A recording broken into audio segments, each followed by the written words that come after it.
பனங்கிழங்கு season வேறு start ஆயிடுச்சு. So எங்கே பார்த்தாலும் இந்த பனங்கிழங்கு மறந்துடாமல் வாங்கிட்டு வந்துடுங்க. ஏன்னா இதில் அவ்வளோ ஹெல்த் பெனிஃபிட்ஸ் இருக்குது.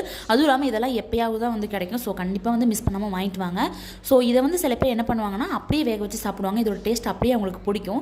நம்ம இன்றைக்கி கொஞ்சம் டிஃப்ரெண்ட்டாக ஸ்வீட் டேஸ்ட் மாதிரி குழந்தைங்களுக்கு செஞ்சு கொடுக்கலாமே அப்படி சொல்லி செய்ய போகிறேன். ஸோ என்ன பண்ண போகிறேன்னா ஃபஸ்ட்டு வந்து பனங்கிழங்கு க்ளீன் பண்ணிவிட்டு ஒரு 5-6 விசில் கிட்ட வந்து உப்பு போடாமல் வேக வச்சுருக்கேன். நீங்கள் வந்து அப்படியே சாப்பிட்டீங்கன்னா உப்பு போட்டு வேக வச்சுக்கோங்க.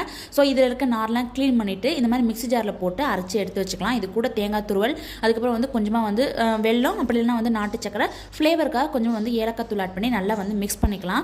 மெயினாக பெண்களுக்கு கர்ப்பப்பை சம்மந்தப்பட்ட பிரச்சனைகளுக்கு இந்த பனங்கிழங்கு ரொம்பவே ஹெல்ப்ஃபுல்லாக இருக்குது. ஸோ கண்டிப்பாக ட்ரை பண்ணி பாருங்கள். குழந்தைங்களுக்கு வந்து இதை எப்படி கொடுப்பாங்கன்னா பனங்கிழங்கு மாவு எடுத்துகிட்டு பாலில் மிக்ஸ் பண்ணி கொடுப்பாங்க. ஏன்னா குழந்தைங்களோட வெயிட் கெயினுக்கு, அதுக்கப்புறம் மலச்சிக்கல் ப்ராப்ளம் வராமல் இருக்கிறதுக்கு. ஸோ கண்டிப்பாக ட்ரை பண்ணி பாருங்கள். இன்றைக்கி மார்னிங் பிரேக்ஃபாஸ்ட்டே நான் பாப்பாக்கு இதுதான் கொடுத்தேன். ஓகே, கண்டிப்பாக ட்ரை பண்ணி பார்த்துட்டு எப்படி வந்துச்சு அப்படி சொல்லுங்கள். அப்படியே அடுப்போடு சமைக்கும் போது கொஞ்சம் அன்போடு சேர்த்து சமைச்சிங்க அப்படின்னா சுமாரான சமையலும் சூப்பராக இருக்கும். ஸோ